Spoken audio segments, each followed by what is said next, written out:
Good afternoon, everyone. My name's Hunter. That's Brett. We are the Real Rendezvous movie review podcast. Brett, what's up? Not a lot. I don't know why I said that intro almost like a like Vincent Price, like classic horror TV series stuff, or like Twilight Zone or something. I was just about to say like the Twilight Zone. Well, Vincent Price used to host like horror specials back in the day. Do you know who Vincent Price is? I'm sure I might have. If you Googled his name, I right off the top of my head can't think of like anything specific he played in, but he is just infamous. He did the laugh in the Michael Jackson Thriller, okay. and like did like the monologue at the beginning of it. He like his voice is like really like famous for being mustache twirling bad guy. I have no idea who this guy is. Does he have the mustache? Yes. That you'd like to twirl? Yeah. Yeah. He looks kind of like a smoother Liam Neeson. Liam Neeson. Let me see. I don't remember him looking like Liam Neeson. Maybe it's just this picture, but like if Liam Neeson, he does look a little like Liam Neeson. Yeah, just like with less wrinkles. Wow. Yeah. Yeah, that's a good comparison. Yeah. He's I guess he's Dracula. I can't remember. Well, I mean, there's been like 10 different people to portray a Dracula, but anyways, so you're doing great, huh? Yeah. I'm doing okay. How about that strawberry frosty at Wendy's? Yeah. Wendy's has introduced a strawberry frosty today. They dropped it today. They shadow dropped a frosty. Shadow drop. There was no big announcement.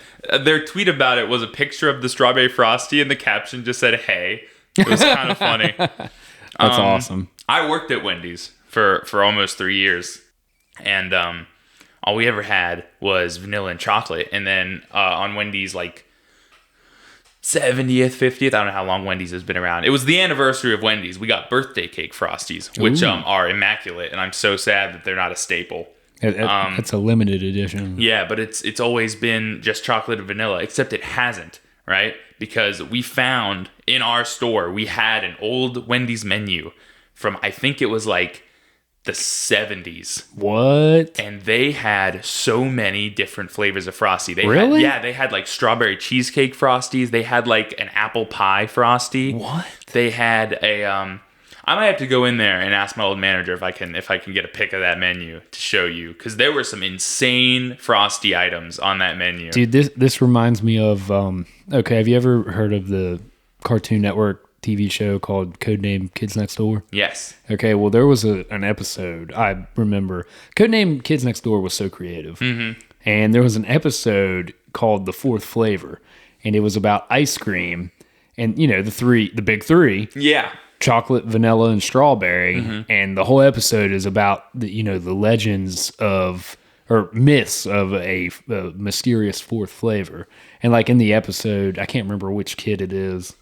It's like one kid specific is like going on this adventure to try and discover this fourth flavor. Yeah. It was really cool.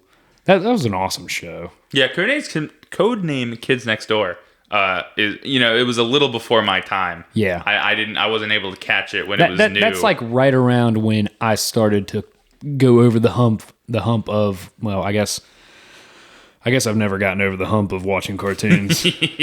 Watching Batman Beyond last night.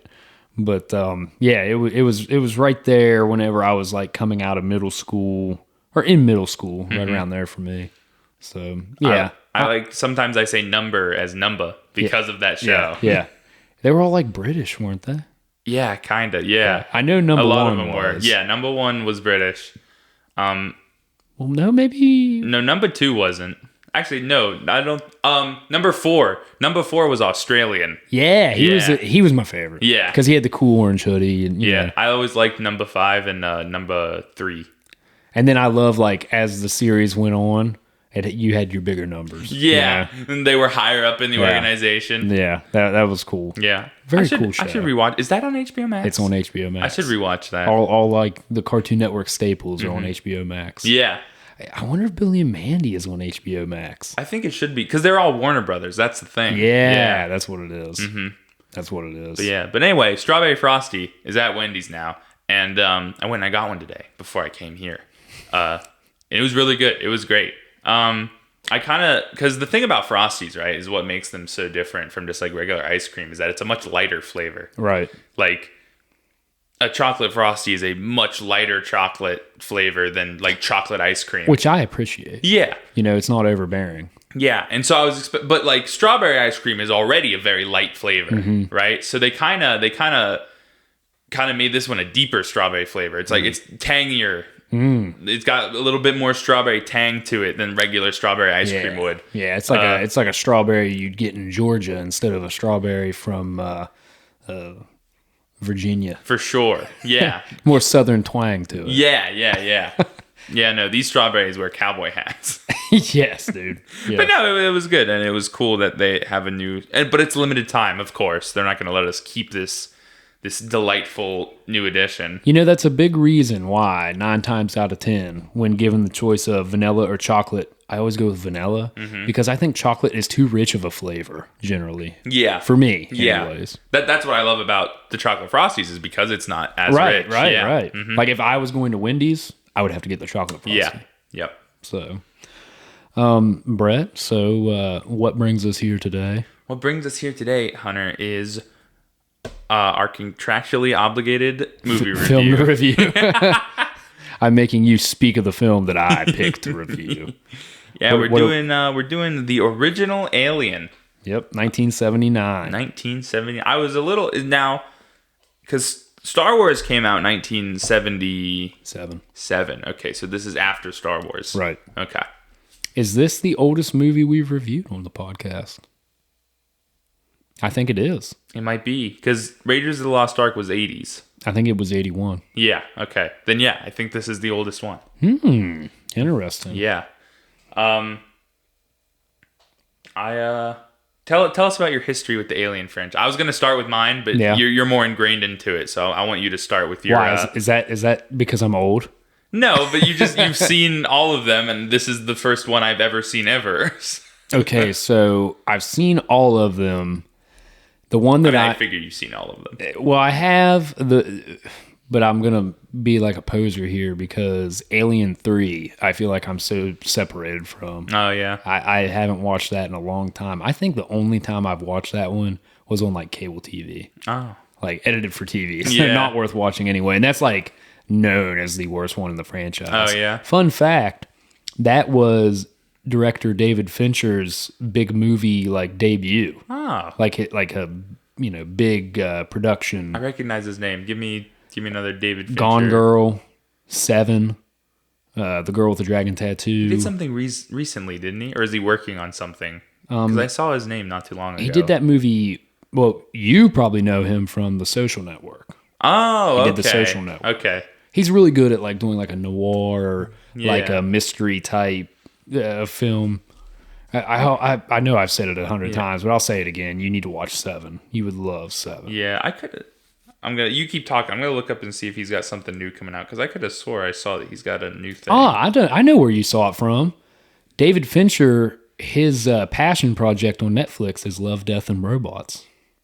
Yeah, because we were just talking about He didn't direct all of them, but he directed some of them, and he basically is like a producer on all of them. So. Yeah, that's it, because I don't know any of this He stuff directed your favorite one on the newest... I'm blanking on what term I'm looking for here. Volume? Volume. Yeah. Volume. Volume 3, I think it's episode 2 is the one with the giant freak crab. 2 or 3, but yeah. Yeah.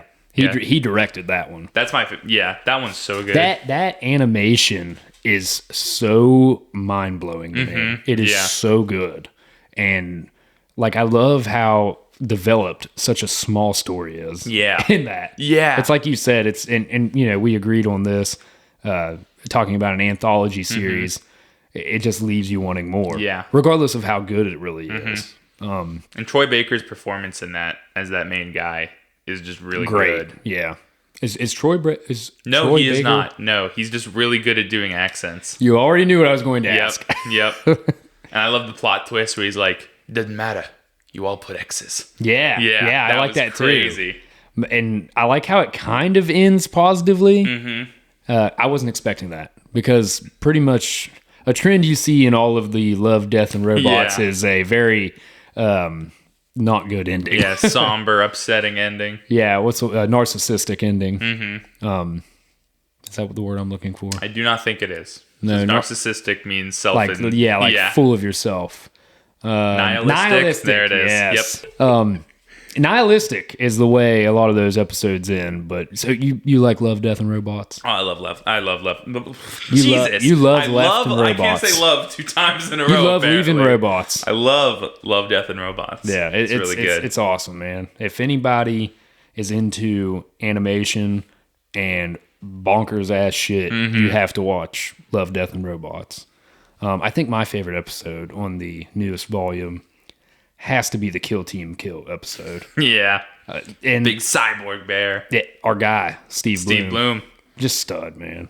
He does 2 of the characters in that. And I love how just like absolutely foul they are.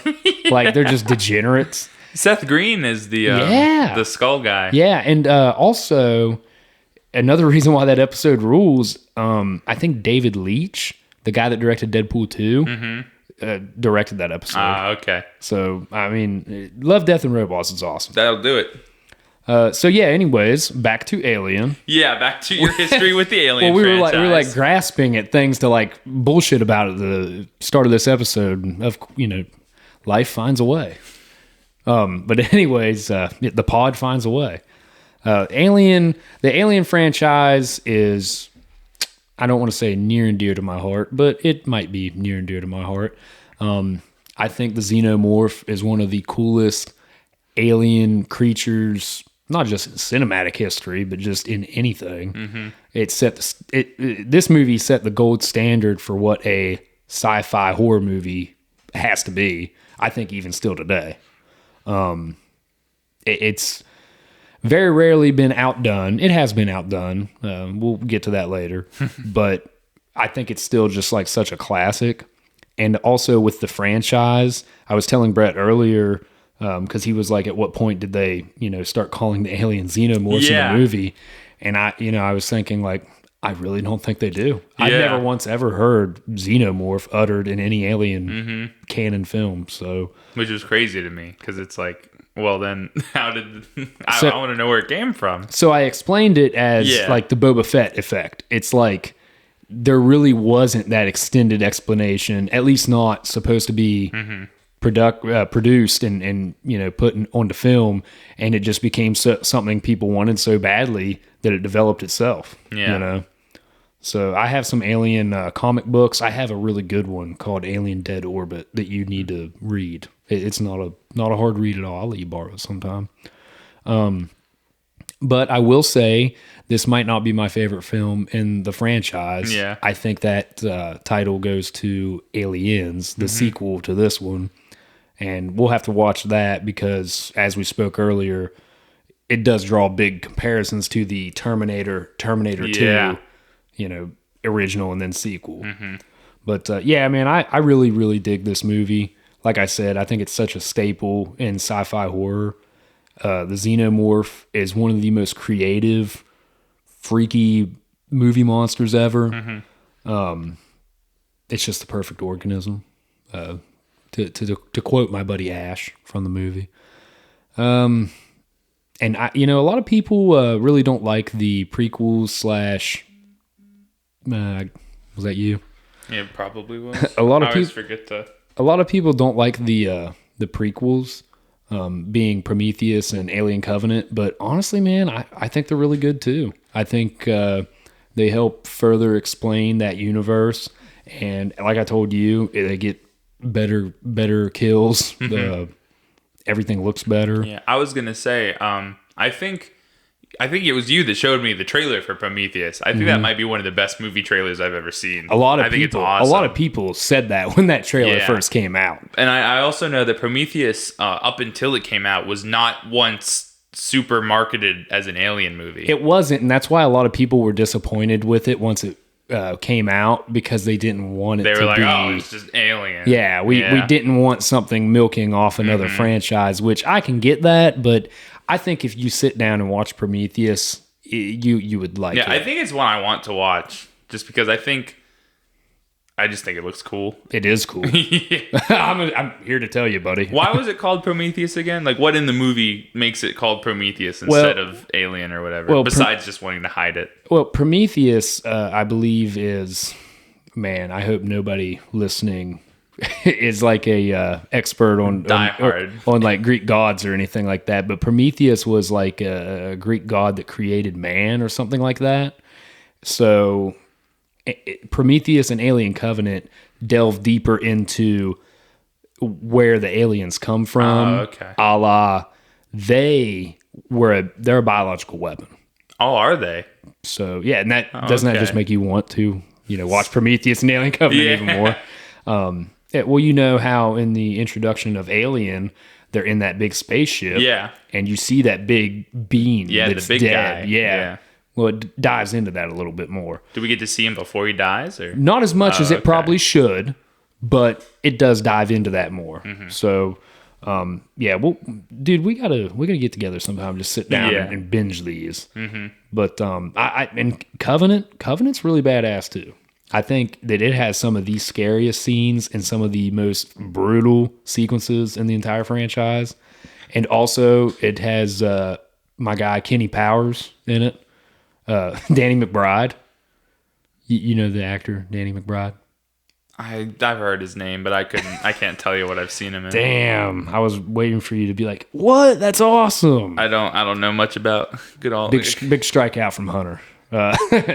You'll recognize him as soon as you look him up. Yeah, I'm gonna look up Danny McBride. But so I'm not gonna babble a whole lot here about my history. That's pretty much all the history I have with the series. Oh, okay. Yeah, you've seen him before. Yeah. Yeah, comedy guy. Yeah. He's hit TV show comedy guy. Yeah, he voices Parker Grafton. Yeah. in hit TV show comedy guy. Man, we're hilarious. Do you have a rim? I think I don't know if it's set. Yes. Dude, I had a 1 in 3 chance of getting that right. So that I'm glad that I did, because that would have been embarrassing if I had to hit all 3 buttons before I found it. You impress me. So this is the only film in the Alien franchise you've seen. Yes. Okay. Because for me, explain yourself. Yeah, for me, Alien is one of those things, which happens a lot with people my age and sort of my generation or whatever. I hate calling it that, but I mean, that's what it is. You're right, Zoomer. Yeah. Continue. Okay, Boomer. Are you? No, you're not. You're a millennial. That's what you are. Which is the worst. Yeah, you're a millennial. But it's sort of that thing where it's so ingrained into pop culture as a whole that I know more about it than I probably should, having not seen any of them. It's also one of those things, sort of like the Halo effect that I had for a while, where like I love the design of the aliens, I love the concept, but I've never actually delved into like where they're from or anything. Right. Because like I've always loved Master Chief and what he looks like and sort of that world, but I've never. Not now. Now I play a few of the Halo games more often. Thank you. You've radicalized me. You're welcome. But so, I know of them, and I love the design. Like, I loved him, the Xenomorph in Mortal Kombat X. Right, and, yeah. I bought him as a skin in Fortnite. He's a skin in Fortnite? Yes, him and the Predator are both skins in Fortnite. But the Predator you didn't have to pay for. He was part of the Battle Pass. That son of a bitch, Xenomorph. Yeah, he cost me money, but he's cool. So... it's like a franchise that, as long as you're slightly nerd adjacent, you know of it. You can't like not trip over top of Alien film franchise lore, And I was gonna say, like how I touch on in some episodes, I never actually even really went out of my way to watch movies I hadn't seen before until very recently, because then I had my own money and I could go see or like rent whatever. So I just never really had a reason to go see Alien movies, because I wasn't. What year did the last one that was in theaters come out? Alien Covenant, I think, came out 4 years ago. Don't quote me on that, but I want to say maybe 2018. Yeah, another reason, not to jump back to Prometheus, but another reason that you need to watch Prometheus and Alien Covenant is Michael Fassbender. Is he in them? A very prominent role in both films. Oh, I love me some Michael Fassbender. Yeah, and he might be the best thing in those movies. I want to look up when Alien Covenant came out, actually. 2017. Wow, it's that old. Yeah, so, having never seen any of them before, and also being like, I was still in high school. The only movies I saw in high school in theaters was like superhero movies with my dad. Right. There was no reason for me to go see anything else. Right. Unless it was like animated with mom and Chloe or superhero movie with dad. So I never really had a reason to get like indoctrinated and like see the other ones. That's something we've said multiple times, but Yeah. that's like one of the best things I love about starting this podcast. Yeah. It's just getting to have a reason. Reasons to watch these movies. To watch certain movies, yeah. And especially for you. Yeah. I know, once again, I'm old, but like, you being as young as you are, you just have not been exposed to, and plus like just the generation, you don't have like that cable. You guys still have cable, but you don't have that factor where, I'm just at home alone. I'm going to go upstairs and see what's on Dish, what's on cable. You're not going to to do that. No, we're watching YouTube or Netflix or whatever. Playing video games. Yeah. You're just so much more overindulged in everything else. When, me, I had it rough back in the day. Yeah. Had to, beg to turn the TV on, see what was on cable. Speaking of video games, Alien Isolation is a game that... It is. Well, I was going to ask if you played it. I have not, and I feel kind of dumb for not playing it, because I am an Alien franchise fan. I showed you that cool tattoo flash sheet that I bought, right? Yeah. Yeah, that's sick. But I don't want to play Alien Isolation because I hate a horror game that doesn't have like a fighting mechanic. Like what's the franchise, Outlast? Yeah. I think those games look so cool, and I watched a 1.5-hour video talking about the entire Outlast franchise lore, and I was like, well, I'm glad I did that, because I would have never played them, because they're not interactive to me. I don't know, but and that's a big reason why I never played Alien Isolation. I think there is some fighting mechanics, but not really. Like, you can't kill the alien. Yeah. And it just didn't intrigue me. Yeah. I was just asking because it was Epic Games on PC, the Epic Games Store, will do these week-long events where like every day they'll drop just like a AAA banger for free. Yeah. And so I have it in my library because it was one of the games they gave away for free, but you should play it. I just claim them because it's like, it's a free game. Why would I not add it to my library in case I want to play it one day? But like my Epic Games library is full of games I got for free that I've never and have no plans of ever touch. Like, I have City Skylines. I'm not going to ever play City Skylines, but it was free, so I grabbed it. I am going to give you homework as your co-host. Yeah. Go home and fire that bitch up and let me know what that's like. Yeah. And we're not here to talk about Predator, but, it is, they kind of go hand in hand. When you talk about Alien, you talk about Predator. And I think I've asked you this question one time before, but I don't remember what your answer was. So I was going to ask you. Well, the Alien versus Predator movies are butthole. Are they? Yeah. Well, I remember I asked you this one Just time. so you know. Apparently the games are really good. There's a video by this YouTuber I like. There's been AVP games for a long time. Yeah. Like even before the film. Yeah, the game is what originated the concept, I think. Yeah, I'm pretty sure you're right. Well, there's this YouTuber I really like called Godzilla Mendoza. If you're watching this on YouTube. Godzilla Mendoza. Yeah, if you're watching this on YouTube, I'll link his channel in the description. If you're listening to this on Spotify, tough luck. If you're listening to this on Spotify, after you listen to the whole thing, go to the YouTube channel, listen to it again, and then click the link in the description. At least give us 2 listens before you check out Godzilla Mendoza. But he has a video going over like every single Alien versus Predator game, and they're pretty cool. But my question was, who is considered the like bad team in those movies? Who are we rooting for when we're watching Alien versus Predator? Well, here's the thing. I've never played any of the games. I don't know how it's depicted in the games. But I know in the first Alien versus Predator movie, at the conclusion of the film, spoiler alert here, but I mean, who the fuck's going to go back and watch that? Yeah. Hey, it actually sounds like it's like Freddy versus Jason. It actually sounds like something we would bring up to watch for this podcast. Yeah. But anyways, at the conclusion of the film, because I have seen it, but it's been so long ago. The first one. Fun fact: it's directed by, I think his name's Paul Thomas Anderson, the same guy that made the first Mortal Kombat movie. Oh, that's funny. And also the first It Resident. does not inspire confidence. Dude, come on now. The first Mortal Kombat movie. I know. Is legendary. No, I know. It's pretty good. Annihilation is the one. That, oh yeah. Yeah. Annihilation should have been annihilated. But at the conclusion of that movie, the final girl ends up kind of like having a like she's buddies with the Predator. Okay. And he defends her Gotcha. against the aliens. And so the Predator's kind of a good guy. Okay. In that film at the conclusion of it.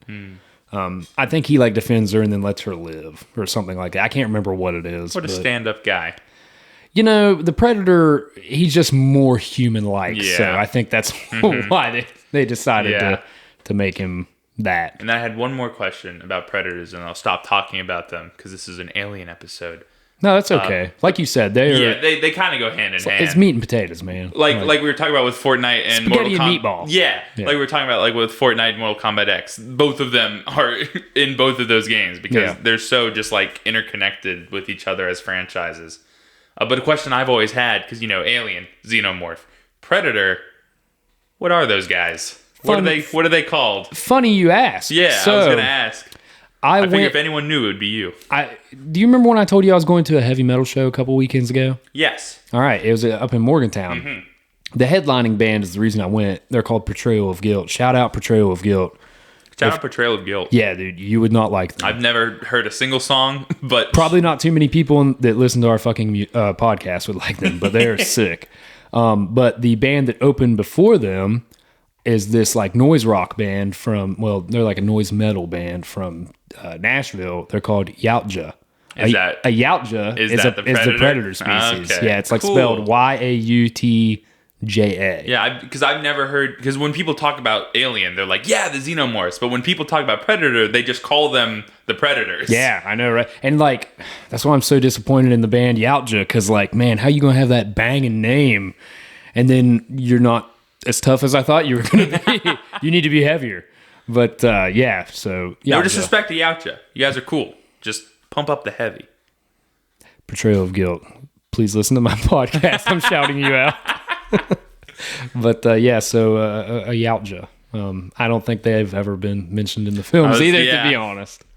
The more you know. I think that stems from the comic books. Yeah. Which I know I already said I had a couple comic books, but both these franchises also had big runs, I believe, with Dark Horse, is how they were introduced to the comic book universe.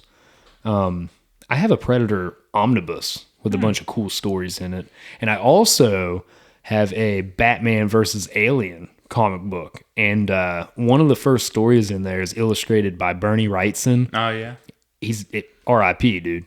He's one of the best all-time like horror comic book artists. Like if you Google Bernie Wrightson, it's mostly like the Wolfman and like classic like Universal monsters, and then other like popular monsters that were like had their own comic book runs too. Yeah, it's really cool. Maybe another comic book I'll throw at your face later. Yeah, I gotta give you Hawkeye versus Deadpool back. It's on my shelf, like just chilling. Every time I see it, I'm like, right. I gotta bring that over when I record, and I just never grab it. Trust me, I'm not walking down here past my bookshelf and like that damn Brett. Where is my Deadpool versus Hawkeye? Yeah, I'll be all right. But yeah, so I guess we've kind of spattered here a little bit. We've done it. We found our way to prolong the episode. How long have we been? Only 30 minutes. Oh, okay. Definitely not our longest preamble. I'm shocked we've been that long. Yeah, it really didn't. It never feels like we talked that long until I look at the time. That's like the Star Wars episode was so long. Yeah. Next time we do a top 10 for you guys, we will try to, what's the word I'm looking for here?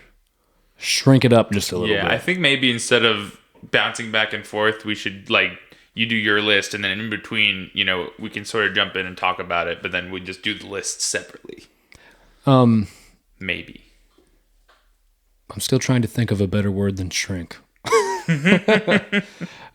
Yeah, but so it's a work in progress like everything else, but we will definitely do another top 10 because I think that was fun. No, it was. I really enjoyed that. So we will hone our craft for you guys. I do think I should prepare what I'm going to say beforehand, though. Yeah, I think both of us. I had a lot of times where I was saying nothing.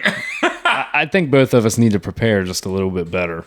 So anyways, 1979's Alien, directed by Ridley Scott.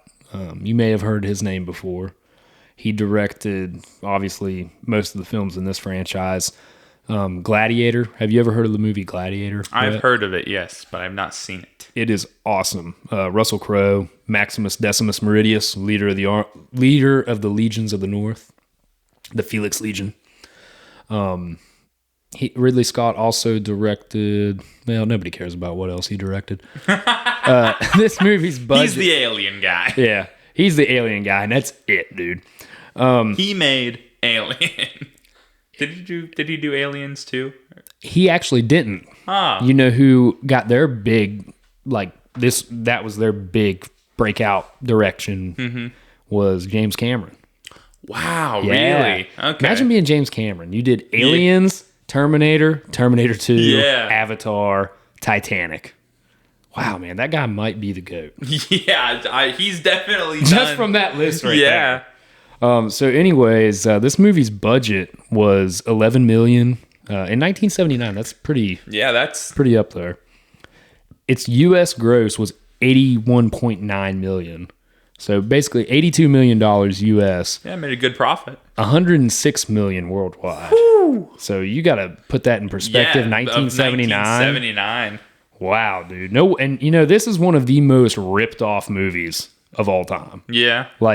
You just Google alien clones from the the 80s and stuff. There's so many of them. So many B movies that are just alien clones. This movie stars Sigourney Weaver, Tom Skerritt, Ian Holm, excuse me, John Hurt, and Harry Dean Stanton, among a few others. And this movie is also scored and composed by the GOAT, Jerry Goldsmith. I do not recognize that name. Have you ever seen The Mummy with my dad, Brendan Fraser? He does the entire soundtrack for The Mummy, which is amazing, injected into my veins. I can't wait to see Brendan Fraser's Firefly. I know, that's so gonna exciting. Be so good. I love Brendan Fraser. Shout out Brendan Fraser. Shout out Brendan Fraser. Have you ever seen Encino Man? No. We have to watch that sometime. Yeah, the only two Brendan Fraser movies I've actually seen are The Mummy and Journey to the Center of the Earth. Well, did we talk about this George of the Jungle? Oh, Android. Oh, I'm so I always forget that's him. Yeah, literally, dude. I constantly forget because George of the Jungle was my jam as a kid. We had it on VHS, right? My childhood, the reason I haven't seen a bunch of TV shows or movies when I was a kid is because I didn't watch cable when I was a kid. We had VHS tapes. Once again, you generation different than mine. And mom would put on just VHS tapes for me. So I was watching. Well, that's kind of similar to mine. Then. So I was watching, VHS tape compilations of the Wiggles and if there was a movie, I didn't see the movie in theaters. It came out on VHS and mom would buy it and show it to me. But George of the Jungle I have it on VHS and I would watch it constantly. That was one of my favorite. I need to watch that again. I haven't seen that in ages. So here are a couple of Jerry Goldsmith's other films he scored. Mulan, the original Mulan. Yeah. He also did L.A. Confidential. Have you ever heard of that movie? No. Okay, have you ever heard of the game L.A. Noire? Yes. Picture that as a movie. Oh, yeah. That'd be tight. And it's a great movie, too. It's got Guy Pearce when he was good looking. I don't know who that is. Russell Crowe. Yeah, you do. The bad guy in Iron Man 3. Yeah. The ugly guy. Oh, the fired man. Yeah, and what's then his name? And then when he changes, he's still ugly. Yeah. But he used to be a stud. And it also has Russell Crowe in it, Kevin Spacey. It's like a 1951 detective movie. It's awesome. So you can imagine the soundtrack's great. Yeah. He also did Congo. I know you've never heard of that, but The River Wild, The Shadow. A lot of good soundtracks here. Jerry Goldsmith was the man. He actually passed away in 2004. Basic Instinct. Have you ever heard of that movie? Everyone's heard of Basic Total Instinct. Recall. He did Total Recall. That's great. Hey, I'm sorry. I'm in love with this guy's filmography. He's done a lot of good stuff.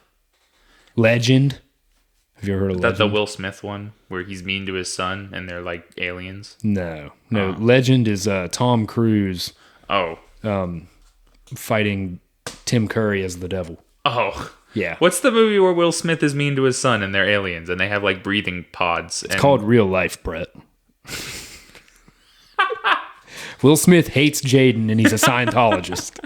No, I'm just kidding. Will Smith is a Scientologist or Jaden is? Well, Will Smith is. Is he? Which I'm assuming Jaden is if he was raised in that. I didn't know that. But, yeah, so I'll quit talking about Jerry Goldsmith. Gremlins. What is that movie? You're not helping Psycho me. Do you know 2, what I'm talking First about? Blood. No. Poltergeist? Wow. Is there any movie this man hasn't scored? It must not have been. Him and Danny Elfman have like a monopoly on the movie scoring When universe. he died in 2004, they actually just quit making movies. Yeah. Fun fact, there hasn't been a single movie released past 2004. So, yeah, I need to get off this Jerry Goldsmith train. Help me. What are you looking up now? Movie where Will Smith is mean to his son and they're aliens. Earth. Something about Earth. It was a terrible movie. Because I remember I watched it on TV with Dad one time because I was bored downstairs and I went upstairs and he was watching it. I was like, I'll watch this. And I remember the scene where Jaden Smith runs out of his breathing tablets and Will Smith, like, over a comm system teaches him how to, like, slow his breathing so he doesn't run out of oxygen as fast. After Earth. Is it called After Earth? Yeah. Okay, thank you. You got to get the IMDb app. What was the movie? Because there's another. The reason I thought of Will Smith after you said Legend is because there's another movie. I Am Legend. Okay, and he's a good movie. Superhero in that one. No, he's the last man on Earth. Oh. Yeah, well, so he thinks. And is he not? You need to just watch it. Oh, okay. But yeah, like there's a virus that infects people and turns them into like basically like not they're kind of like zombies, kind of like vampires because they can't be in the sun. Mm-hmm. So it's a really cool movie. And the one some bad CGI in it. Yeah. What's the one when he's a superhero? Hancock. What's I Am Riddick? That's Vin Diesel. It's just Riddick. Oh. Yeah. Chronicles of Riddick. Is that Vin Diesel? So, man, I know. I'm sorry. We're getting out left field. I'm sorry. Here. But kind of a cool sci-fi franchise. The original was called Pitch Black. It's fucking badass. Basically, Riddick, it's in the future. Riddick is this criminal that is on this commercialized spaceship. They crash on this planet, and the police officer in charge of like keeping track of Riddick loses Riddick. Oh, okay. And then there's like these He's bad at his job. Well, and then there's these like monsters on this planet that like when the sun goes down on the planet, that there's like millions of them, and like they can't go into any kind of light source; it'll kill them. But that's why it's called Pitch Black, because when the suns go down, they come out and they go nuts. Keith David's in that too. Hey, that's our guy, dude. Love Shout out Keith David. Shout out Keith David. The OG Spawn, dude. Dude, just the only Spawn. Yeah, you're right. What am I talking about? The only thing he didn't play Spawn in was the live action movies. Yeah, or you said movies, okay. Because Jamie Foxx is supposed to play in him. Eventually, whenever that happens.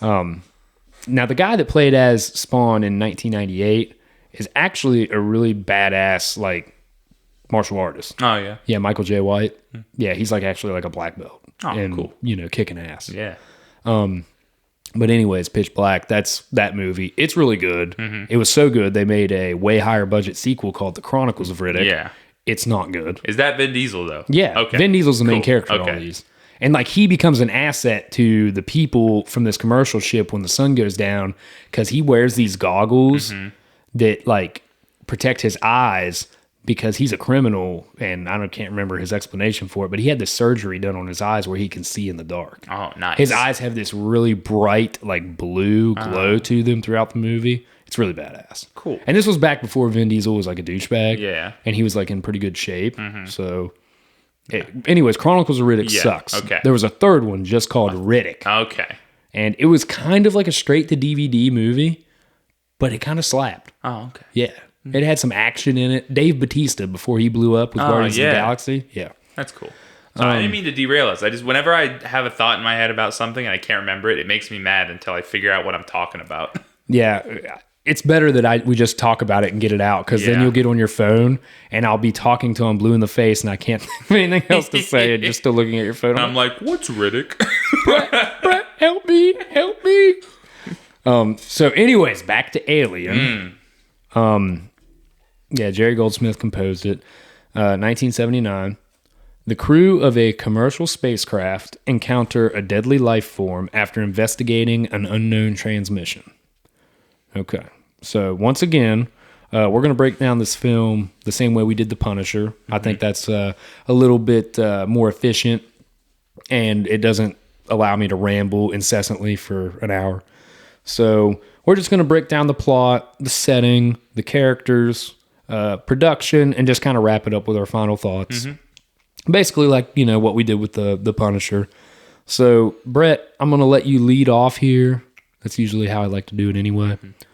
You help me manifest my true opinions. What do you want to start with? Just the general plot here? Yeah. We'll roll through the plot real quick here.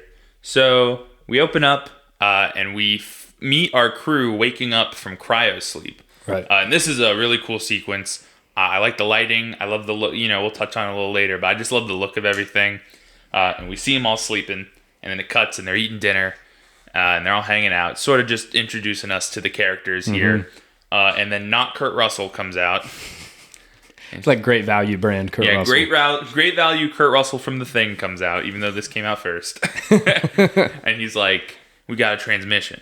Yeah. And then... Well, that's why they were woke up. Oh, yeah. Well, they think they're home. Yeah. They wake up and they think that they made it home because that's how they were supposed to wake up. But then they find out that they were actually woken up. They're only halfway home. They were woken up because they got a transmission. Kurt Russell thinks it's an SOS. The repairmen... Are we going to call him Kurt Russell every time we talk about him now? I forgot his name. No, that's fine. I like it. I don't remember his character's name. We should just call him Burt Russell. Burt Russell. Yeah, for the record, it's not actually Kurt Russell. Yeah, his name's like... Tom Skerritt. Tom Skerritt, but he looks like Kurt Russell from The Thing. Yeah, he's got the beard and the hair, the flow. Yeah. But he's like, he thinks it's an SOS. The repairmen, Brett and Parker.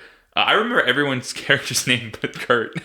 But Brett and Parker are like, that's not our job. We just want to get paid. All they want to do is get paid. Right. Brett and Parker want money. All right. But Kurt Russell is like, no, if it is an SOS, we're contractually obligated to go do it. If you don't, you won't get paid. Now they're on board. Yeah.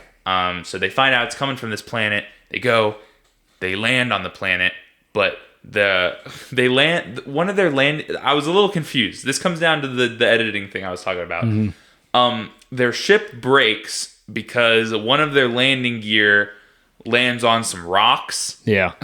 Instead of just the ground. Yeah. I don't know why no one building the ship accounted for that there might be rocks on planets. Yeah. But they land on some rocks and it dismantles like the entire ship.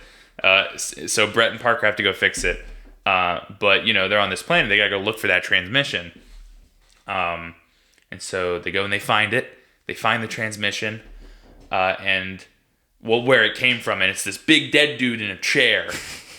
That they don't explain, but they're like, they're all very nonchalant about finding an alien. Well, I'm going to argue with you a little bit here. Yeah. But if you want to wrap up what you're getting to here with the plot, go ahead, and then I'll jump in. Okay, yeah. Go ahead and finish what you got there. They find the big dead dude, and they're examining his body. They're like, this must be where it came from. He must have sent us this transmission, but he's been dead for a while, so it's kind of confusing. But they're like, it looks like something must have burst out of his chest. And then one of the crew members, Kane, finds a hole. He's like, guys, there's a hole over here. And so they rappel him down the hole, and he finds this room full of eggs. He's like, there's eggs in this room. There's like a blue mist covering them. I also don't know what that was about. Might just be like some world building stuff. You can maybe touch on it. But then he slips in like the dumbest way I've ever seen anyone slip ever. It was I know it was 1979. For an alien planet. You don't know what the terrain's like, but go ahead. He's walking on metal. It's like You don't know it's metal. It's definitely metal. You don't know it's metal. He literally gets down on all fours and then just falls over, and he's like, "I slipped, guys." Have you ever gotten on condensated metal? Could be a little slippery. I don't know. It just looked kind of funky. Regardless, it's in outer space. Metal might not exist there, buddy. Metal doesn't exist in outer space. That's where metal comes from. Have you been there? It's in the meteorites and stuff. Anyways. But he takes a bit of a tumble down into the eggs, and he's examining them. And then the egg opens up, and a little spider guy latches onto his face. Yeah. And I'll put a pause in it right there, and I will let you tear me a new one. Okay. So I'm going to bounce off of you a little bit here. First off, like you said, the whole way everything is introduced on the Nostromo, which is the name of the spaceship, I love the like extended like 8 to 10 minute opening sequence where it's just Jerry Goldsmith's trippy score. Yeah. And it is taking you on a miniature tour through the spaceship as they are getting awoken from their cryogenic sleep. And it's just, the world building here is so dense, and you are immersed, and you believe what this is. It's so realistic. That was one of my favorite. We'll touch on it, but that's one of my favorite parts. I also love when you see like the exterior of the spaceship at the very beginning before we're even given this tour. It shows like the space log below it on what this crew was, how many they were, on a mineral ore. They went and picked up mineral ore from somewhere in the galaxy and were taking it back to Earth. Which is just cool, because these are just like blue collar people. Yeah. And then also to argue with you just a little bit to start my argument here, I think that's another thing this does so well is having this believability to it of the way like they handle scenarios. Like they say it is procedure for the corporation they work for that if there is a SOS signal, you have to address it. Yeah. You're legally obligated to in, like space law or whatever it is established at this time. Yeah. And, like I said, they say it way more nuanced than that. Yeah. Wait, what are you arguing then? What did I say that? Well, I thought later on you said like they're just not even really like, whoa, alien spaceship here. I think Kane... I think his suit was compromised from his giant boner as he was like exploring this spacecraft. He was so excited to look at everything and see everything. And I think that there was 3 different perspectives of the 3 crew members that actually went and addressed the SOS signal, which also the SOS signal, I believe, Burt Russell, his character's name's actually Dallas. Oh, Dallas. They all have like such weird names. Yeah, I'm not going to call him that. He's still going to be... I like Burt Russell. Burt personally. Russell. But anyways, he says that the SOS isn't directly an SOS. It is just a signal. Yeah, it's just a signal that keeps repeating every 12 seconds. Right. But they think it's an SOS. Yeah. And that's why they go to investigate. I can't specifically remember what they determine the signal is. A warning.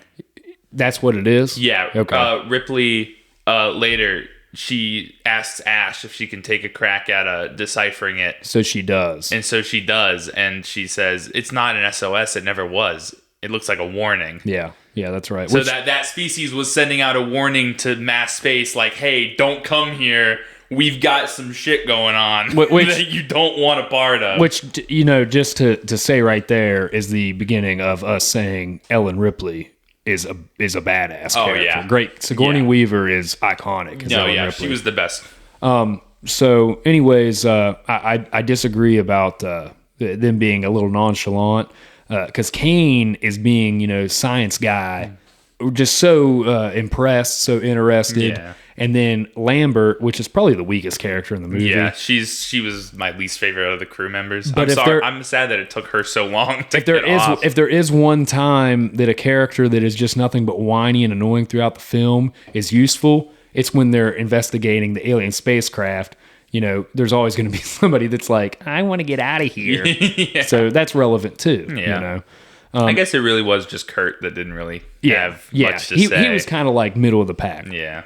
I think that the entire like set design, not just on the Nostromo, but also on the alien spacecraft. Yeah. So that's all designed, plus the Xenomorphs design is by this artist and what's the word I'm looking for here? Like this individual artist from that era named H.R. Geiger. And you can like Google all of his artwork. It used to be like in exhibits everywhere, and it was all biomechanical. Does he have any relation to the guy who invented the Geiger counter? I don't think. Maybe. I don't know. Because that name sounds familiar. I feel like that there's got to be. Yeah. But anyways, so like he designed all of that, and and it's so.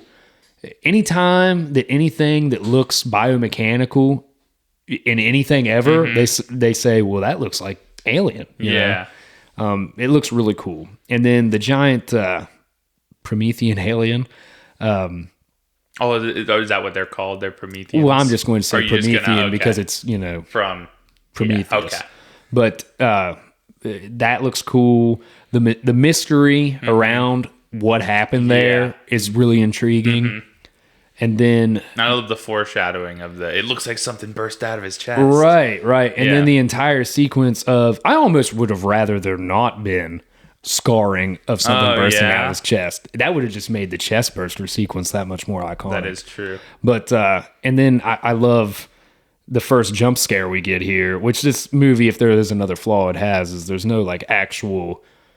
There is dread that builds, but there's no actual scariness to it other than some cheap jump scares. But the first jump scare is one of the eggs hatching and latching onto Kane. So they get Kane back on the ship. They're examining this creature that's basically, like Brett said, a spider, but it's suction cupped to his face, and its tail is wrapped around his neck. They're trying to get this thing off. Every time they go to remove it or something... It tightens around his neck. So just to jump back to them getting him on the ship, Ellen Ripley's a badass. She says, this is breaking quarantine. Can't do this. So anyways, bring him back on the ship obviously was a bad decision. Because later on he comes back to, they think they're all good and everything's great. They go to eat dinner. And then that is when the iconic chest burster scene happens. So the face hugger laid an egg in Kane's chest, and then it explodes out. The creature gets away, and then the rest of the film is basically just them trying to survive as this alien organism instantly blossoms into a killing machine. Yeah, that was another thing that, and it's not like a super big thing. It's not something anyone else would be like. And it's not something I'm like, oh, that's just so dumb. But it's like, that little guy shed his skin one time and then got that big immediately. It's a big ship. I mean, they're not going to find every little skin. Yeah, it's I know. Crew of 7. But they took their time out to show us the first one. Right. And then the next time we see him, he's 8 feet tall. I think that was just to try and help elaborate on the fact that, well, wait, that's skin that's shed? Like, so it's going to be bigger. Yeah, but I think it would have been cooler and just helped a little more with world building if there was like a third process. Yeah, if there was just like one more skin that was bigger and they were like, oh, okay, now wait a minute. That's another reason why you just need to watch Prometheus and Alien Covenant, because there's more varied forms of the alien, the xenomorph. But so not to continue to drum down the plot, but like I said, that's basically the remainder of the plot is, it's a survival horror where these people are trying to kill this thing and not be killed. It's almost like a slasher in space. It is. The way it's it really set is. up, Yeah. So as far as, I think we already touched some on the setting and the set design. I don't think I can say enough about it, though. Oh, yeah, no, would you agree that this, plus the costume design in this movie, is like second to none? Like, this is the biggest appealing factor for the film. Yeah, my favorite part of this movie is hands down the set design and the world building of this ship. Like, I genuinely believe that a team of people sat down and before anything for like the script was written, right, they designed like like this ship is so well designed and thought out that I If you told me that like they made actual blueprints for it before they went into filming and like the rest of production, I would 100% believe you. It's like, nah, dude, that ain't a set. That's a real ship. Yeah, they fly it right the now. The cryo chamber looks great. Just like every room of this ship is so intricately designed. Like it all feels like it fits together so well. We didn't really touch on Mother much. She's this AI that runs. Well, I mean, we can talk about her some if we want to talk about the characters. Yeah, because she is a slight I didn't know if you considered her a character. Not really, kind of. But her room looks great, and it's funny because what it boils down to, if you really like want to look at it critically, I hope you're gonna say what I'm thinking right now. It's all just LEDs and greebling. Me and Alyssa, when I was watching it, I was like, isn't that so funny that in 1979 that's what they thought was going to be state of the art computer just mechanics? A room full of just blinking lights. It's hilarious, dude. But blinking lights and greebling is really all you need to make something. It still looks great. Look awesome. Like greebling is like kind of a sci-fi cheat code. Yeah, really. I assume you haven't questioned me. Explain it.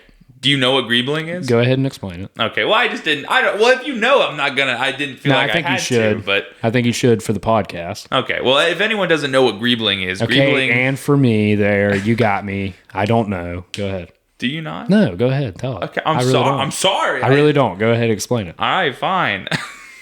You're not laboring anybody. Just go ahead and explain what it is. Greebling, for those who don't know, is a type of design aspect used mostly in sci-fi, and what it boils down to is just a bunch of random shit just on panels and stuff. So like just random bumps or ports. So like a texture kind of thing. Yeah, it's a type of texture. It's very easy to computer generate because it's nowadays it's just like random. Yeah. And I'm sure it's almost like CGI wallpaper nowadays. Yeah. But back then it's practical. Yeah.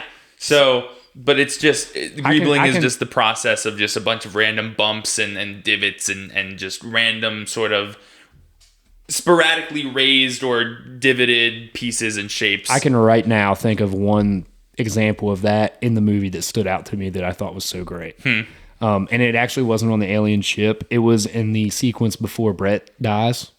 R.I.P. Whenever he goes, it's okay, guys, I got better. Whenever he goes through the big like airlock doors for the hangar where the water's dripping down, I was gonna ask about those two doors that are like halfway cracked open. Mm-hmm. It's not even like greebling. It's like these different like exposed sheets of like hosing and stuff that run through the doors. Yeah. And it just looks so intricate and realistic. It's like it runs off hydraulics in the door. A lot of people don't like greebling because, it's sort of like I said, it's kind of like a cheat code. It's like you don't actually have to put real effort into designing something. See, I like that concept. Greeble it. Especially the way you explained it reminds me of like a boomer shooter from old, like Quake or Doom or something like that. Yeah, no, I really like greebling, and I think it looks really good in all the parts that it's used in this movie. I also just love the word. I think the word greeble is just a really funny word. That sounds like such a British word. Greeble. But with the character design too, not just the set and where they're at, but the character design, and not even just the alien.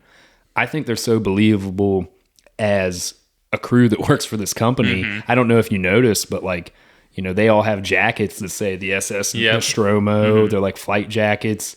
Harry Dean Stanton, Brett, he has the ball cap that has the Nostromo logo. Yeah. He is kind of Brett, dude. He's got the button up. Brett. Yeah, he's got the Hawaiian button up. I really liked, what really stood out to me was their space suits, because a lot of these movies, they just sort of like give them spacesuits that like real astronauts wear. Right. But they took the time to design like very unique. These ones are more creative looking spacesuits that like really only exist in this universe. I loved that when they're outside of, and maybe real spacesuits do this. I'm not an astronaut, but I don't think I've ever seen like or heard of it doing this. But it's something I didn't think about until I saw this. The exhaust. Yes. Yeah. Because they're breathing and it's creating carbon dioxide in their suit. It would need to go somewhere. Yeah. So I loved that. I thought, like, again, just really the designs and just the thought that went into the world building of this crew and this ship and their equipment is just incredible. Yeah. Yeah. It's really awesome, man. And that's kind of like the ultimate base for why this movie is so popular and ripped and just has been ripped off infinitely. Let's dive into like some of the individual characters here. I know we already stated that we love Sigourney Weaver's Ellen Ripley. Yes. So she's like a staple in sci-fi history and really just like one of the first iconic like female leads. And I believe we said like throughout this movie, she is the main voice of reason. She's the only one saying anything right, and they never listen to her. Yeah, so like when Kane is first attacked by the symbiote, it's interesting because it goes through his face mask. Yeah, I was gonna say it kind of like burrows into his. Well, and that's kind of like surmised too later whenever they find out that this thing bleeds acid. Yeah. So it burrows. I didn't even think about that. Actually, yeah, it burrows through his face mask of his gear, and you're thinking he would have died anyway just from breathing the atmosphere. Yeah. This thing's keeping him alive. But whenever they realize that and they're saying we need to bring him back on board, we don't know what's going to happen to him. Ellen Ripley is the only one that's not like opening the door. We have quarantine we're supposed to follow. Yeah. Why? And you got to think bigger picture. Why the fuck would you think it'd be a good idea to let that thing on the ship? Now, granted, though, the person that ends up letting them back onto the ship is then turned out to be evil anyway. Yeah. So it technically, honestly, if he hadn't have been there, she probably would have gotten her way. Right. Because she is second in command when they're not on the ship. Yes. Which I thought was cool. So and that just bodes more to the crew itself. Yeah. And like we were saying, the world building, there is a chain of command on this ship. Yeah. So Dallas is the leader, and I think he's one of the more mundane characters. But even him, as we said upstairs talking briefly before coming down here to record, I think every character is pretty good, pretty believable, and all the acting's pretty good. Yeah. The least likable character is Lambert, the other female, and she's just like cannon fodder whining the whole fucking movie. Yeah. But yeah, I know you said you like Brett and Parker. Yeah, Parker is my favorite character in the whole movie. I think he's great because, at first you think like him and Brett, they're going to be the comic relief goofballs. But then Parker makes it way farther than you would think that he would. And they really flesh him out. I love his character because I think him and Brett are really like blue collar. They're the mechanics for the ship. Like they are what keeps the ship going. You also really buy their friendship. Yeah. Like they're best friends. Yeah. They even make a joke about how Brett just always agrees with everything Parker says. Yeah. Because like Parker will say something and Brett's like, right. And then Ripley's like, do you just say right after everything he says?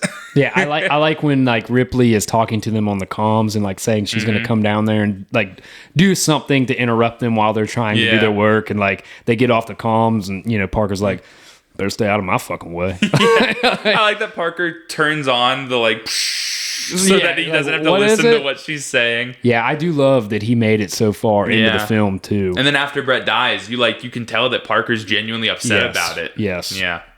All the characters are really good, really well acted, good dialogue. The way they speak throughout this also makes it just so genuine and believable in this world and in this company that they work for. And I don't think it's ever once mentioned in the film what company they work for, but they work for Weyland-Yutani. Oh, okay. It is like a mega corporation that dabbles in everything, which is hinted at in this because Ash is part of the science division. Each ship that's sent out, like they're on a mineral ore ship, like a mining ship that just collects product and brings it back. Each ship has its own science officer, which Ash is the science officer on this one.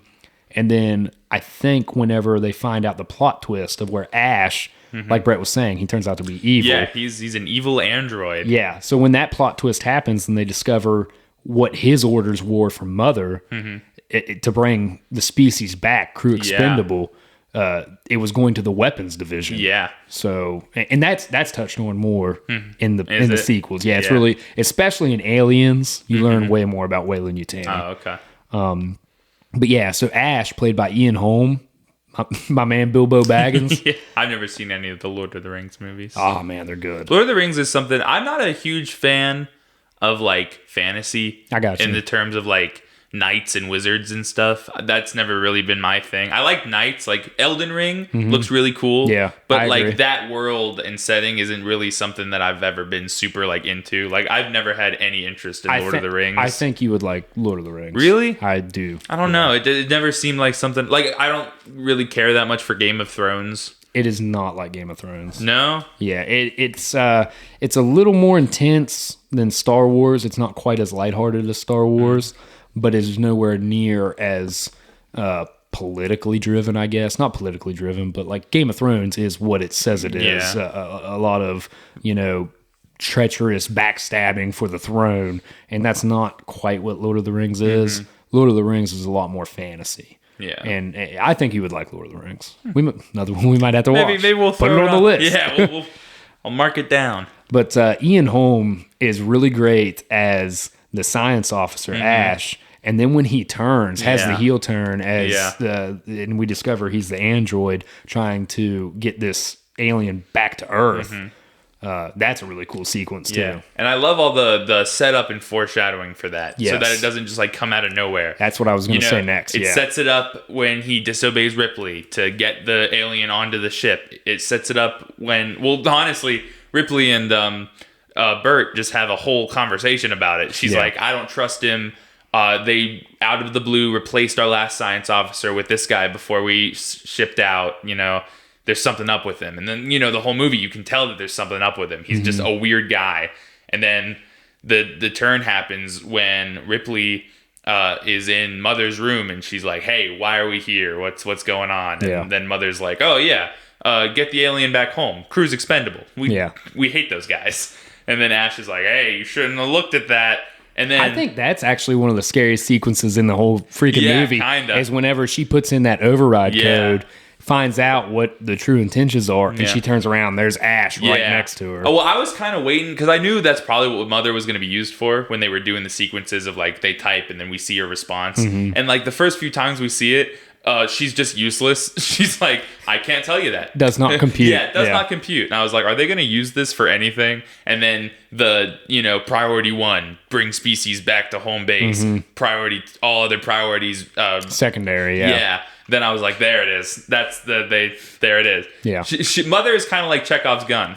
It's like, she finally, you're waiting for it. It's like, when is this going to be important to us? And then they pulled the trigger on it. So that was cool. That whole sequence kind of was like, at first I was going to like really dog on it before the reveal happened because he starts sweating milk. And the whole movie, we see him drinking milk. Yeah. Right? And he starts sweating the milk. And I'm like, that's so stupid. Why does it look like that? And then the sequence is still stupid. It's actually not milk. No, I know. What you discover. Yeah, because you find out he's an android. He tries to kill Ripley with a magazine in her mouth, which is weird. And Trying to suffocate her. No, I know, but like, why not just use your hand? You're an android. We see that he has super strength when he fights off Parker. Right. So like, what was the point of the magazine? I thought that was kind of just like weirdly written. I can see what you're saying. He could have probably easily crushed her throat. Yeah, even just like...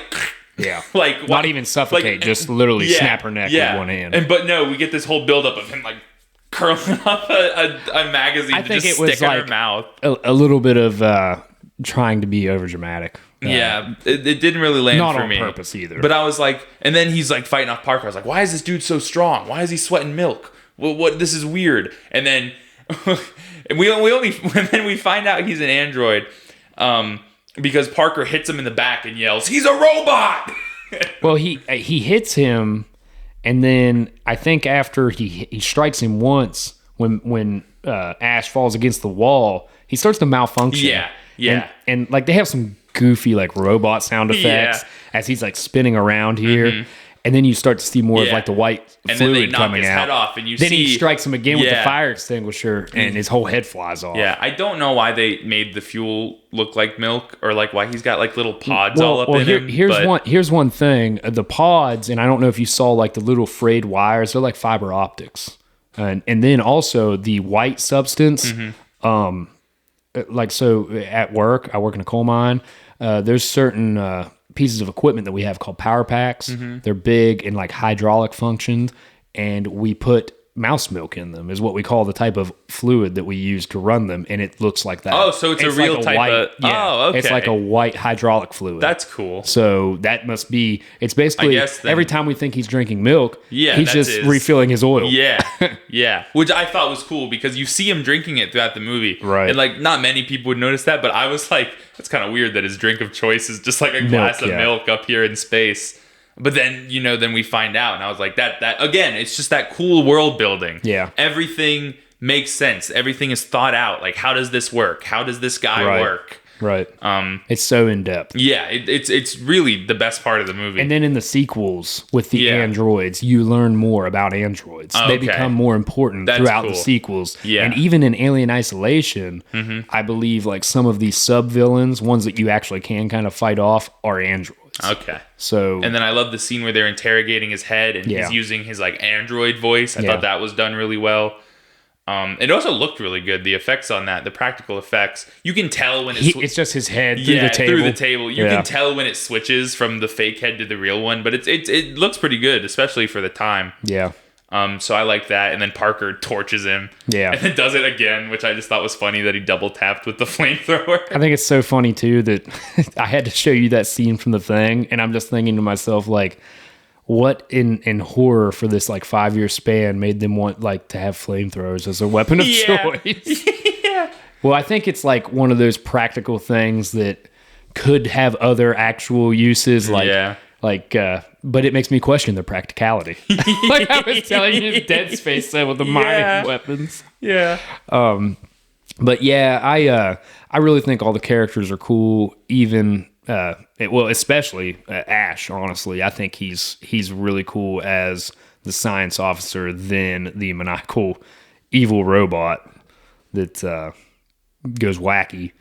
Where are we going to next here? Production, editing. Yeah. So the production on this film, how do you feel about it? I didn't dig it. It's probably my least favorite part of the movie. I think mostly the editing. This movie is edited really weird and sometimes just a little sloppily. There's a take of during the Ash scene where I feel like Sigourney Weaver forgot that she's supposed to be in space and on a spaceship, because if you watch her, when she goes through one of the doors, because every hallway in the spaceship has 2 doors, right? The rooms aren't just one door, then room. There's a little hallway. She runs through one of them, and you can see her try to push the second door open, and then it slides. And I feel like that was an accident. Yeah, I think that's probably her just thinking, like, hey, Sigourney, we need you to panic. Yeah, run through this door. You know, maybe she would think in actual panic mode, space or not, maybe she would forget she's in space and she's just trying to get through the door. Yeah. But 2 doors in each hallway also makes me just think, like, that's more of that detail on the design. Yeah. Like, in space, you have to have airlocks. Yeah. But that one, that's not like the worst example of what I was talking about with the editing. No, but you are right. But that's just a scene that stuck out to me. I was like, why did she try to push that door? She lives on this spaceship. She knows they slide.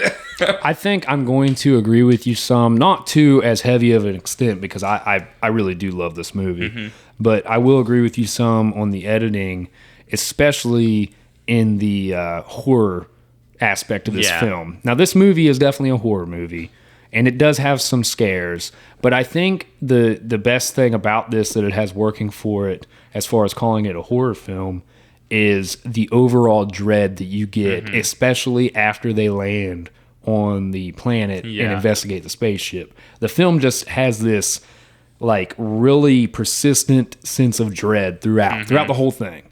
And the problem with the editing, in my opinion, is whenever we do get to see the xenomorph and whenever we do have deaths, every death sequence is the same or worse. Yeah, they are like allergic to showing you the xenomorph for more than 3 seconds, and they are allergic to letting you know at all what is happening. Yeah, the deaths are like just so quick cut, too quick cut, that you can't even really tell what happened to the people. Yeah, like I think they do a cool job of each death scene introducing like Metal Gear Xenomorph, like sneaking up on people. Yeah. That's cool. And then when they have an ultra close up on the Xenomorph's face, that's cool.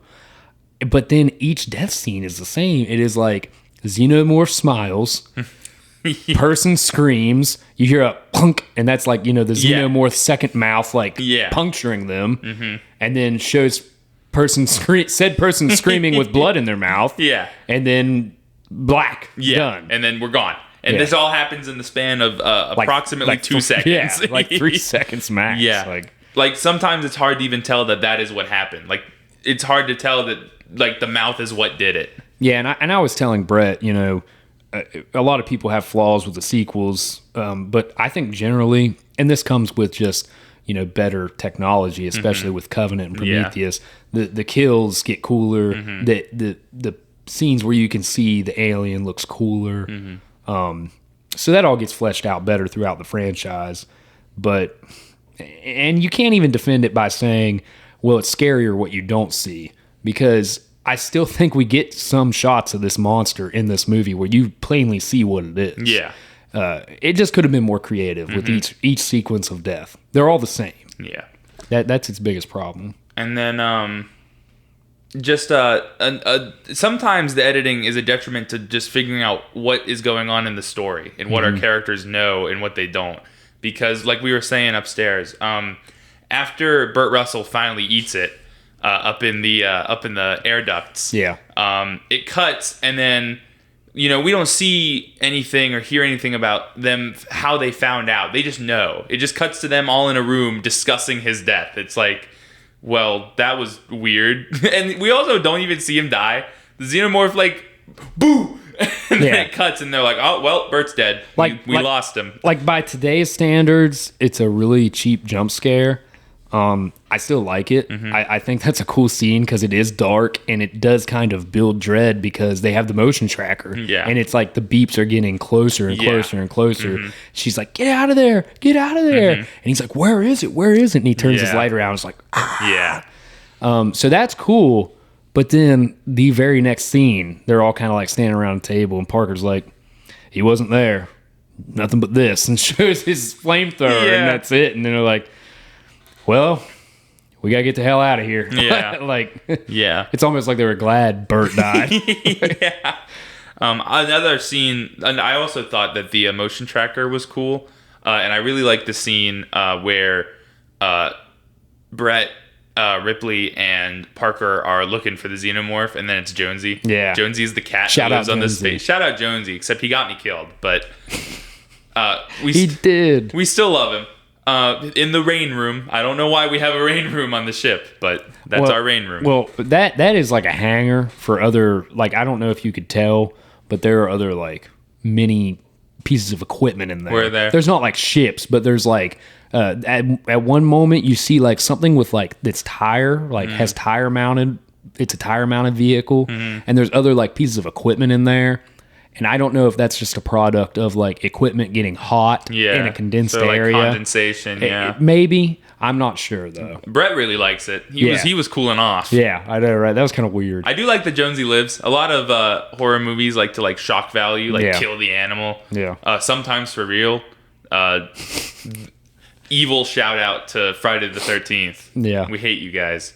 That's such a sad story. I hate thinking about that. That's all right. Like, imagine I sign up Daxter to be an actor, and then they chop him in half in front of me without telling me that they're going to do that. When did that come out? Was that the 80s? Yeah, 80s that was like wild, 1981, man. I think. But no, Jonesy makes it out. He gets put in cryosleep, which I also thought was funny, that she cryosleeped the cat. Right. Yeah, I think Sigourney Weaver being the only one to survive, it's kind of a bummer because we both talked about how we'd like to have seen our guy Parker live. I wish my man Parker made it out. But with that said, from the get-go, you are introduced to Ellen Ripley as the voice of reason in this film, and it goes to show what an astounding character she is throughout the franchise, as you come to find out when you watch more of the movies. But she outsmarts this thing. She figures out a plot to get out of there and survive.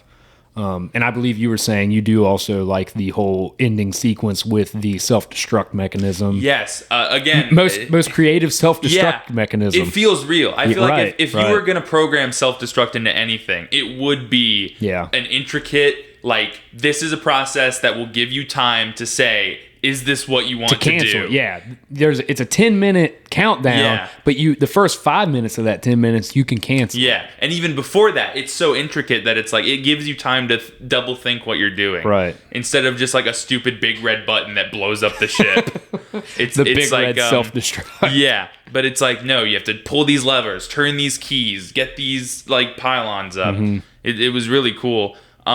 Maybe I missed it. Maybe because I was really confused during this part, right? What made her want to disable it? Because she turns it on. Like, her whole plan is, I'm going to turn on the self-destruct. I'm going to get in the shuttle. I'm going to leave and blow up the ship with the alien with it. Right. And then she sets it up.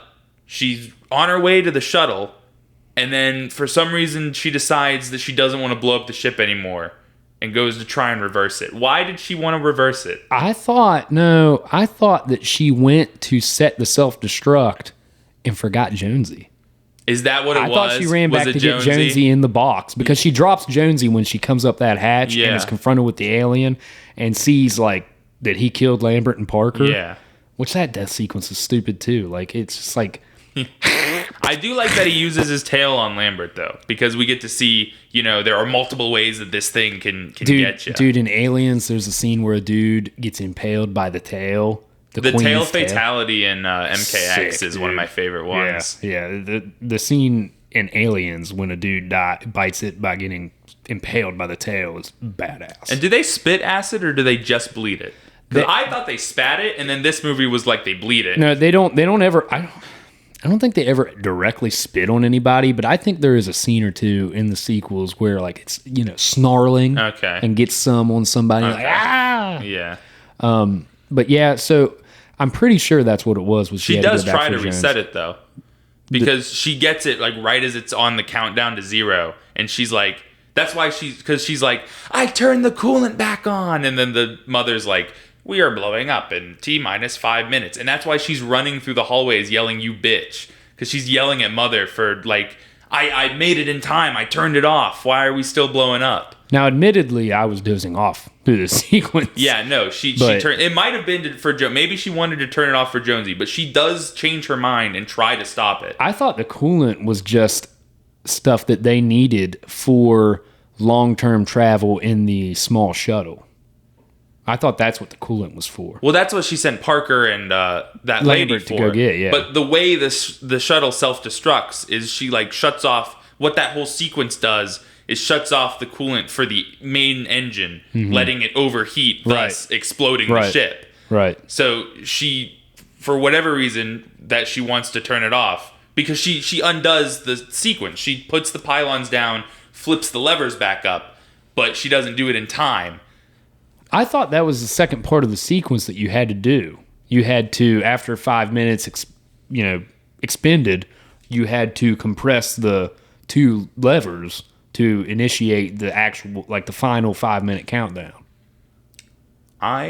This don't think so. This system's so creative, we didn't even get it. We are confused as to how it works. Let's hope we never work for Weyland-Yutani because we would not be able to blow up that ship. Yeah.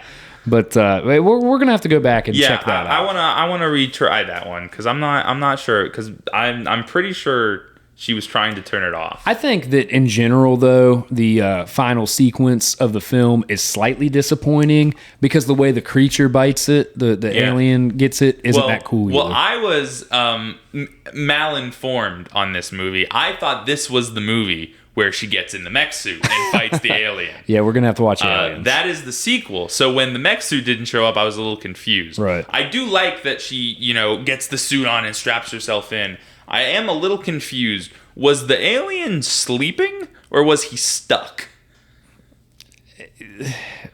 Because she goes over there once again, and he pops his arm out, and she's like, "Oh!" But then he just stays in there and just kind of curls up and gives her time to set up her plan. Well, I'm gonna say he was stuck because the creature's only sole purpose is to kill, and reproduce. Yeah. So I'm gonna say he was stuck. But once again, you're making me announce this twice. I was falling asleep through this sequence because I got to wake up at 4:30 a.m. He's in there to work, and I thought maybe he was asleep and maybe like the arm popping out was a reflex or just to be like, hey, he's in here. Just like a visual thing for us, right? Because then she goes and sets her whole thing up, singing her little My Lucky Star song. And then she sits down, and then she like hits a button that blows air onto him, which makes him come out. So I thought he was in there sleeping.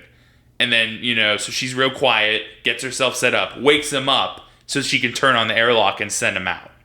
I don't think he was sleeping. I don't think they sleep.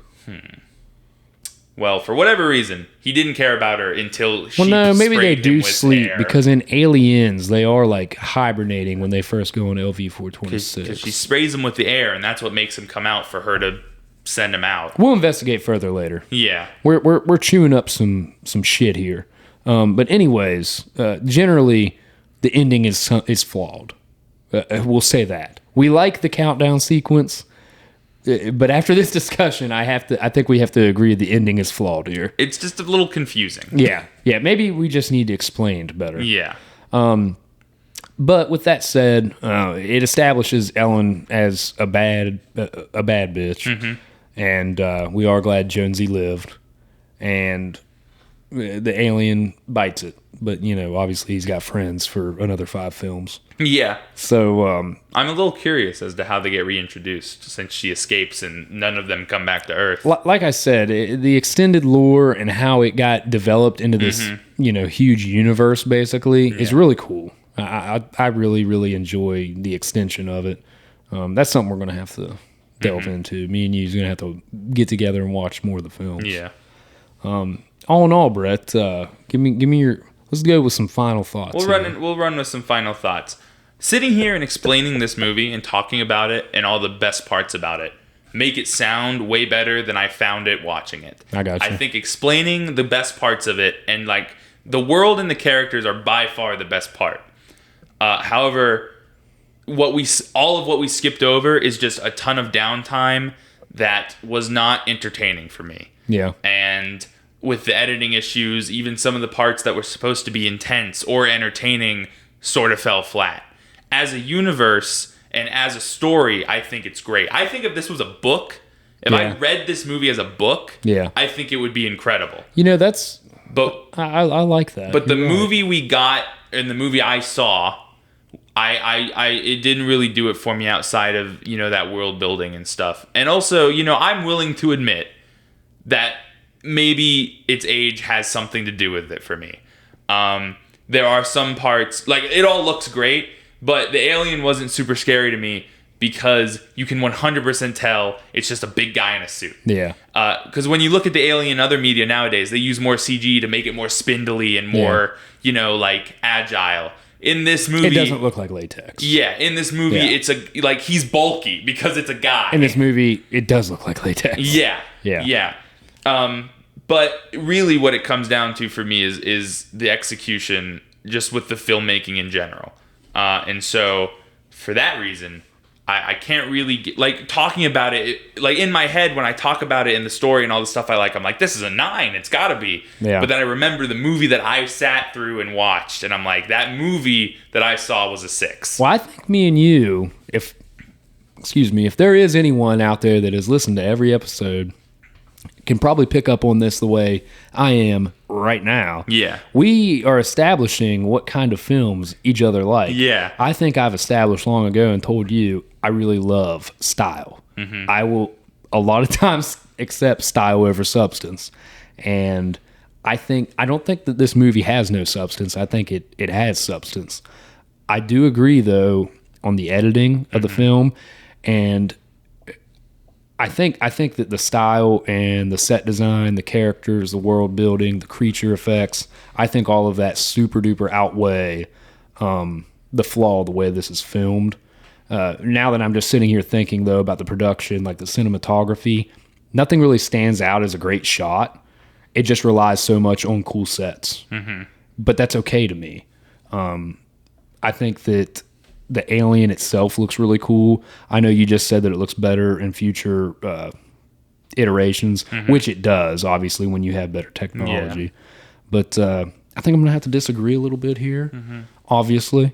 I think that, as I said, everything else about this film just outweighs that at its core, it's just a slasher film. Yeah. You know, and not a good one. Yeah. Not a good slasher. There's no creativity. Yeah. Like when you go watch a Friday the 13th, you know it's boneheaded. Yeah. But you're there to see how creative they can get with how Sally dies, you know, or whatever. I think I'm going to give my rating, and then you can drop yours. And I think might be the furthest apart we've been. Yeah. This is not my favorite film in the Alien franchise, as I said earlier, but it's still the OG, triple OG. So I would feel blasphemous if I did not give this at least a 9 out of 10. So I have to go 9 out of 10. Yeah. Unfortunately, I think that's way off. I think that is far too generous. I think that come on, man. Like even outside of the flaws I had with it, like I still don't think there's any universe where it's a 9 out of 10. I also just cannot agree with you. Yeah, I know. And also, just to backpedal for a second, I'm not saying that the alien would look better if it was full CG. I know what you're saying. I think maybe I'm not saying that you're wrong at all. Yeah, well, because Star Wars, I think the perfect way to do it would be a practical suit with some of the beefiness green screened out. Right. Sort of like how they do C-3PO in the Star Wars movies, where it's a physical suit, but all the parts that would make you think like that's a guy in a suit are taken out, and you can really just focus on like he's there in that moment. See, I really know now, after hearing your final thoughts here, you would absolutely dig the newer prequels of this franchise. I feel like I would. I really think you'd love Prometheus and Covenant. And I also love style, but I didn't really see a lot of style. I just think this movie is nothing but style. It wrote the book on sci-fi. It is like the designs are great. I almost think this wrote the book on sci-fi more than Star Wars.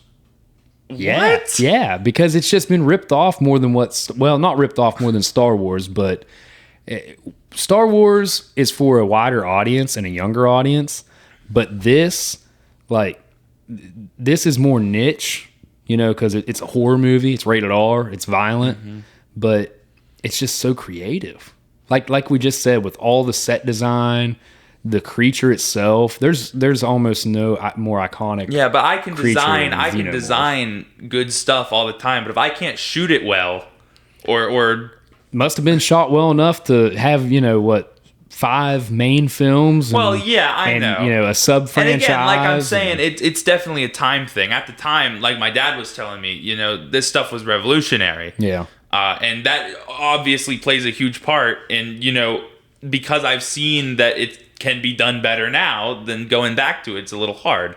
And I'm willing to admit that. I'm willing to admit that there's a bias there with, between the stuff I've seen and this stuff going back to older stuff. And I just think that, there's not. But even Star Wars, like you were saying, I mean, I just feel like Star Wars does it way, way better. I think that where this also lacks in like having cool shots and cool sequences, I think the acting is really, really good in this movie. Yes, no, I agree with that. I think the dialogue is really, really good in this movie. No, I think that's great. I think the script is good. I think everyone does a really good job. I think I need to not compare this to Star Wars so much, but because it's kind of apples to oranges here, but I think the dialogue just shits on Star Wars dialogue. No, 100%. No, I agree with that. It's a more mature audience, really. Yeah. But, and I will also say, I say it every time we talk about horror movies, I don't like horror movies. Yeah. Because they don't work for me. And that's something else that, is you and me. Yeah, you love horror movies. They work for you. Film watchers we are. Horror movies don't work for me. So the reason I think a lot of this movie is boring is because a lot of the parts that I find boring are the parts that are supposed to be scary and tense, and it just doesn't hit me like that. See, I think I can absorb what's supposed to be intense, not scared. It doesn't scare me either, but I just view it and like enjoy the what their intention is. Yeah, but see, then I'm seeing it and I'm like, intensity. Yeah, but then I'm seeing it and I'm like, this is doing nothing for me. If it's not scaring you, it's not doing its job. Like, I'm watching nothing happen. Is there any movies that do scare you? Not really. I don't think I've ever seen a horror movie that scared me. The first It, when I saw it in theaters, got me a couple times. Yeah. But great movie. Fantastic movie. Yeah. But I think that's the only one ever. And even then, it made me feel like uneasy. Yeah. I'm more scared of like real things. Like That's how Alyssa like does. Joker upset me more than any horror movie I've ever seen. Yes, I can agree with that. Joker made me more uncomfortable than anything, like than Friday the 13th, any of that stuff. Yeah, the true depression in Joker is what is scary. Yeah, and just the visceral nature of just like, because he's a normal guy. Right. And, you know, that head in the door scene and the scissors to the neck, like that stuff, when it's like, and when it's filmed as grounded and realistically as it is in Joker. Yeah. That's what really hits me. Yeah. So, yeah. So, I mean, this movie already, for me personally, already had a lot going against it. But like I was saying, if it was a book, I feel like I would love it. Well, let me ask you this. You don't think that time has been wasted watching this, correct? No, I don't think I wasted time. Are you interested in getting into the rest of them? Yeah, no, Okay. I'd love to watch the other ones. Because like I said, I love this world and what they set up. It's just the way the movie is made is where 90% of my problems lie. Yeah. So, And being a true horror movie, it's so difficult for a true horror movie to be a great movie. yeah. Like I said, and a 6 isn't bad. A 6 is not a bad movie. You actually didn't say your rating until just now. No, I said it. I said as a book it'd be a 9, but this movie, the movie I watched was a 6. I got you. But a 6 isn't a bad movie. I feel like number rating systems as a whole sort of have been misconstrued a lot recently because so many movies get like 9s and 10s. Anyone thinks anything below a 7 is like a terrible movie, but it's not. 6 is above middle of the line. 5 on a 10-point scale. I feel like me and you have been extremely, not generous, it's not the right term to use, but so far in all the films we've reviewed, we view them and find what we can to be entertaining. Yeah. You know? Because I don't want to go into a movie and hate it. Right. When I go see a movie, I make sure that I'm grasping onto what I like first. It is so hard for me to find a movie I hate. Yeah, no, I don't think there's any movies I super hate. Men, I hate Men. Don't see Men. I won't talk about it, but don't see Men. I hate Men. Yes. Men is a 2 out of 10 film. Okay. But yeah. So again, 6 is above middle of the line. It's a B. It's a B minus. You know, that's not a bad rating. It's just not as good as other people may find it. I wonder if that's your lowest rating that you've given something on the podcast. Not. I gave something a 5. I don't remember what it was though. I gave something a 5 as well. I gave Super a 5. What did I give a 5? There was a movie I just didn't. Or maybe I'm wrong. I gave Super a 5 and I gave Punisher a 5.5. Did I give... No, because I really liked Uncharted. What am I saying? What did I give a 5? Did I give Indy a 5? No. Did I give Indy a 6? I think you gave Indy like a 6.5. I think 6 is the lowest I've gone. I don't think I've gone below a 6 for any of them yet. But once again, we're just here to seek out entertainment. Yeah. You know? So 6 out of 10 for you. 6 out of 10 for me. Alien is a 6 out of 10. 9 out of 10 for Hunter. I really feel like I said, you would like the prequels specifically the best.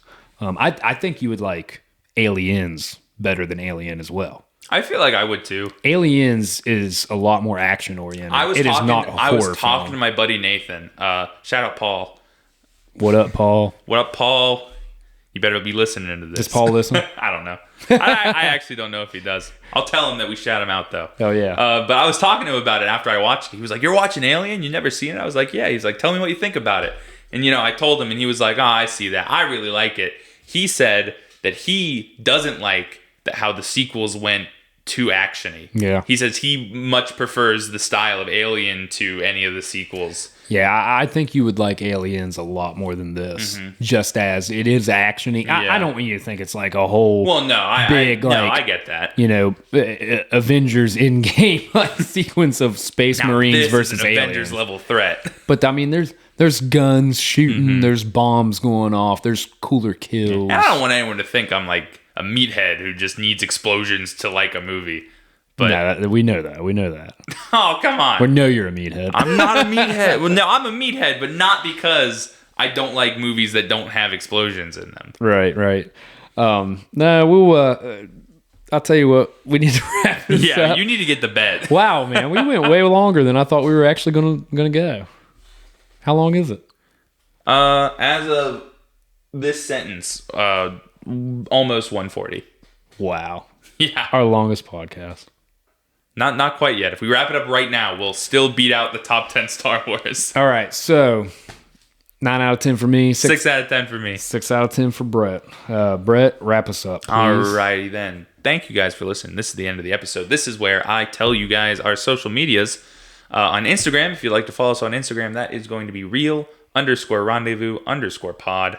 If you'd like to follow us on Twitter, that is Real Rendezvous, all one word. If you'd like to catch the episodes on YouTube, like we mentioned earlier, that is The Real Rendezvous at youtube.com. And that's all of them. That's all 3 of them. Check us out as much as you can, whenever you can. Hope you like listening to us ramble constantly. This was a fun episode. No, I really liked this one. I like our diversity here. I was a fan of this one. And I thought we both conveyed our opinions pretty well. I think we had good points. Good discussion. Hopefully all you guys listening had a good time. We will be catching up with you guys here in a couple weeks. Mm-hmm. So, love you, mean it. Bye-bye. Love you, mean it. Adios.